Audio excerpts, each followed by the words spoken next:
Voici la 5e histoire, l'histoire d'une main. Voici l'histoire d'une main qui n'entendait rien à rien.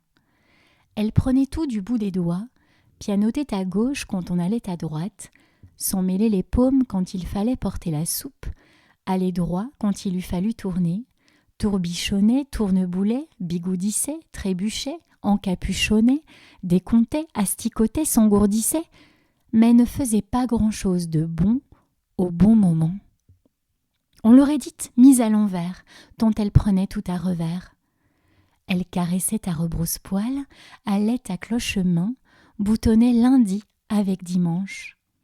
Elle faisait preuve de grande volonté, mais rendait la vie de celui qui la portait bien compliquée. Un jour, voulant attraper le sel sur l'étagère, elle fit tomber la salière sur le vase qui bascula dans la soupière qui se fondit en 3 soupirs, 6 tessons, une marmelade de potage. Le propriétaire de la main, pourtant très conciliant, perdit patience. Il leva la voix, se mit en colère et dit « Ah, en voilà assez. Main, tu me rendras fou. Je dis blanc, tu griffonnes. Je dis va, tu plafonnes. Comment veux-tu que je fasse un gâteau, le ménage ou un fagot ? Tu n'es bonne à rien. » Au moment où il prononça ces mots, il le regretta déjà car c'était un homme bon, correct et juste, et cette colère lui faisait dire des choses exagérées.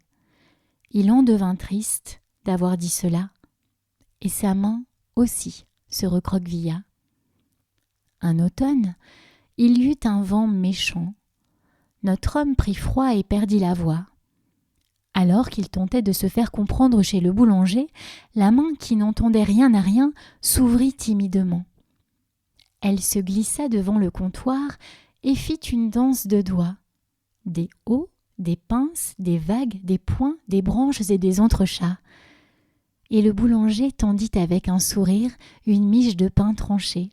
« Et voilà pour monsieur, cela fera 2 sous. » Notre homme resta bouche bée devant son pain, puis il regarda sa main.